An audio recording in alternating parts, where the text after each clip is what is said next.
सोमावसारनायनि जारिमिनाव रमान हांखोनिफ्राय लानानै दिनैसिम उदालगुरिया बर' सोमावसारनाया मालाबाबो लोरबां जाबोआखै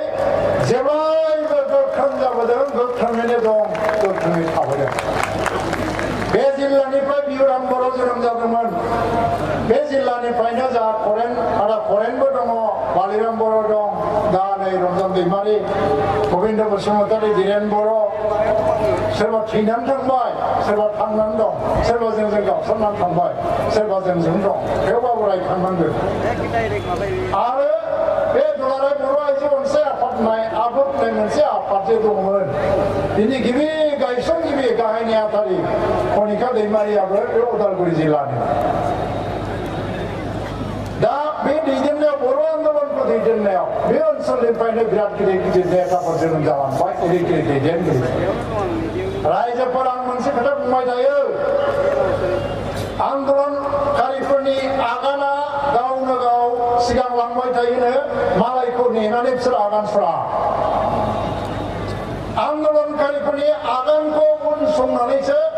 गुबुनफ्रा आगान सुरोनो आन्दलनकारिफ्रा थाबथायोबा गुबुनाबो थाबथायो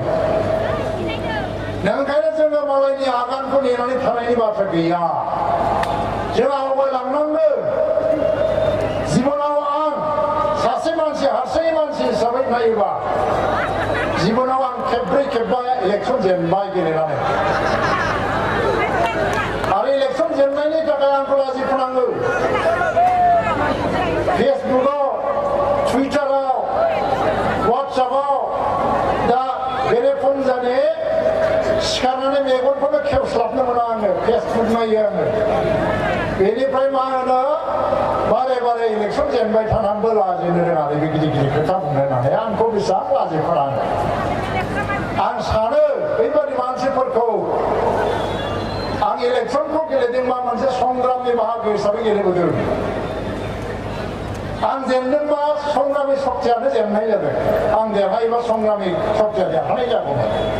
आरो संग्रामनि थाखायनो इलेक्सन देरहानाय जेननाय जालांदोंबालाय आं मानो लाजिनो आं लाजिया दिनैबो ओंखायनो आं लाजियाखै आं जेनाखैबो आं पास जायाखैबो आङो दिनै आंनि साननो दङ नोंथांमोनजों दं इउपिपिएलआ गुबुन मोनसे हान्जा नङा सोमावसारनायनि गेजेरनिफ्रायनो जोनोम जाबोदों नंगौ राजनितिखौ इउपिपिएलआ गेलेयो फैगौ बिटिसि इलेक्सनखौ गेलेगोन दिनै आन्दलननि गेजेराव बिटिसि इलेक्सननि बाथ्रा बुङोबा राजखान्थि खालामनाय बादि खोनायो नाथाय बाथ्रायाथ' नंगौ दिनै आंनाव सोंदों साংবাদিকफ्रा नोंसोर मा खालामगोन बिटिसि इलेक्सनखौलाय दा बिटिसि इलेक्सनखौथ' जों गेलेगोन इउपिपिएलआथ' हारसिं गेलेनायनि बाथ्रा गैया नाथाय मोनसे खौसे थांखिनि गेजेरजों गेलेगोन दा मोनसे प्रश्न फैदों माथो हाग्रामाजों नोंसोरजों गोरोबलायनोसैनो गोरोबलायोबा मा मा सर्तआव गोरोबलायगोन नंगौना नङा आं एन्सार होदों बयनोबो नंगौ रायलायनाया खेबसे खेबनै जाबाय बिनिफ्राय बबे बबे सिटखौ सोर पार्टिनो हगारनो सोर पार्टिनो हगारा बेखौ लानानै रायलायनायनि दिन थारिख जानायनि गेजेरावनो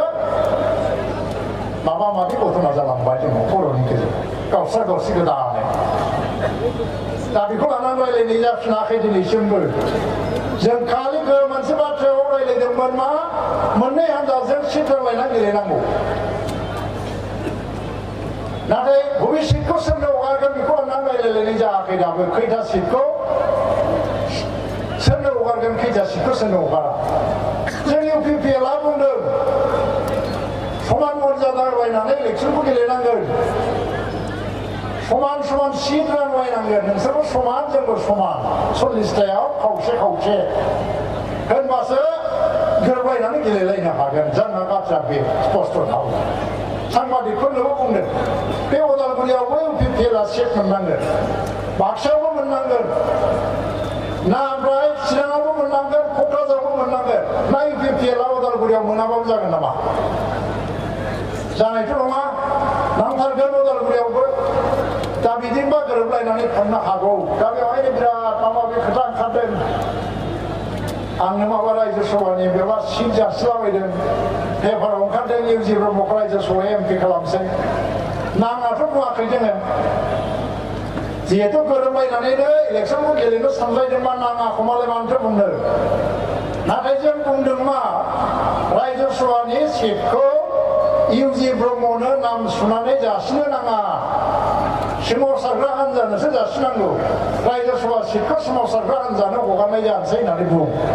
आं बेखौसो बुंदों इउपिपिएल हान्जानि नामाव जासि आं जायोना जाया बे उननि बाथ्रा आं जायाबो जानोबो हागौ खारन आं दलनि आफादगिरि आरो मोनसे खोथा ओंखारदों इउपिपिएल बिपिएफआव सामिल जाजोबनांगौ होननानै सामिल जानायनिबो बाथ्रा गैया सामिल जालायलायनाया मोनसे फोथायलायनायनि गेजेरजोंसो फैयो दा जोङो साननैसो ज' थालायलायोबा साननैसो ज' जालायलायोबा साननैसो बिसिना गंसे उन्दुलायोबा अनलायनायाबो फैया होमबा दा दिनैनि दिनाव जोंनि रायजो राजाफ्रा माखौ रासिन खुसि मोनगौमोन जुदि आं बादि प्रमद बर' बादि गबिन्द बसुमतारी बादि बे जायगायाव दान्दिसे गसंफैनानै हाग्रामा महिलारिया फंनै खोथा बुंलांबाबो दिनैनिफ्राय आंबो दंसै नोंसोरजों होननानै बेनिफ्राय साबसिन खुसि बेनिफ्राय रासिन खुसि रायजो राजाया हयथ' मोननाय नङामोन दिनै नाथाय बे जाथ'वाखै थिगैनो जों आसा खालामो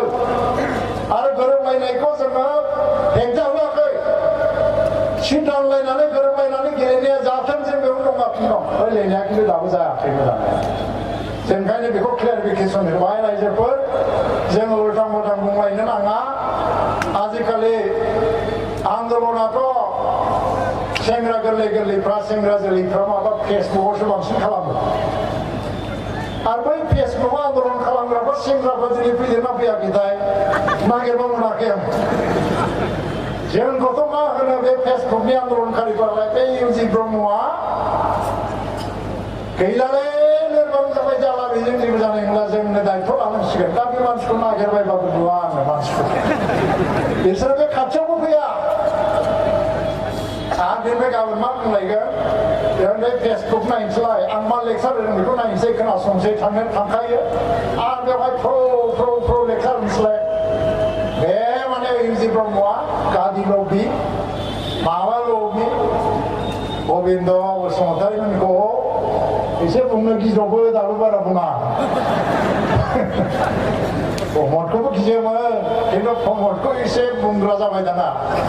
दा आंखौथ' गिया बुङो मानो गिया बेनावथ' हाथियार गैयाना बेखौ गिनांगौ गैया दा आंबो सानदों मा बिसोरसो बुंजायैनो बांसिन मुंदांखासो जाबाय आङो मोजांसो बुंनाया हाग्रामा महिलारिजों दाखालि 15 आगस्टआव लोगो हमदां मानसिफ्रा बुंबाय खनसे लोगो हमनानै आं बुंदों 5 मिनिटसो रायज्लायनानै खौसेया जानांगौ रायज्लायनाया जानांसिगौ नोङो गोख्रै खालामदो पलिसिखौ बेबो देलि होनदों बाहाय जोबदों आंलाय सानदोंमोन मा दावगालांसिगौमोन मोनायाव मा जाबाय इउजि ब्रह्मआ हाग्रामा महिलानिफ्राय खौथि थाखा लानानै थांबाय होननानै सिगांथ' थिगसे रागा जोंबाय आङो मानो बिदि हरनांगौ बेनिफ्राय अखानायै फुङाव थान्दा महरजों साननानै खुसिबो जाफिनदां जिबनावथ' माहाजोन जानो हाफेराखिसै बे बदनामजोंनो दसे माहाजोन जानायनि एसे आनन्दखौ लानोसै आं गोसो सिङाव साननानै रायजोफोर बेफोरजों खोथा गैया समा सफैबाय दिनै एनडिएफबिनिफ्राय मोनसे ग्रुपआ गावस्रालांदों होननानै आंनाव साংবাদিকफ्रा सोङो मा बुंबावनांगौ जाखोब्रा माबा बुंबा दाय जायो माबा बुंबा बाखिबा रागा जोंनोलाय सोंलाबाय थायो आङो मानसिफोरना बे धीरेन बर' बिथांखौ आं गोबाव सम लोगो मोनबोबाय जों डाबल पि खालामोमोन एनडिएफबिआ सिजफायार खालामखांनायनि उनाव बिथाङानो क'क्राझाराव गिदिंलाबायना जोंखौबो लिंहैदों फैदो ज' मावनोसै बर' जाथिया जोङो सिगाङाव फैया होनजादोंबाबो बिथांनि लिंहैनायावनो जों फैदों दा बिदिनो जोङो ज' खामानि मावगासिनो दं नाथाय दा बिथाङा गैया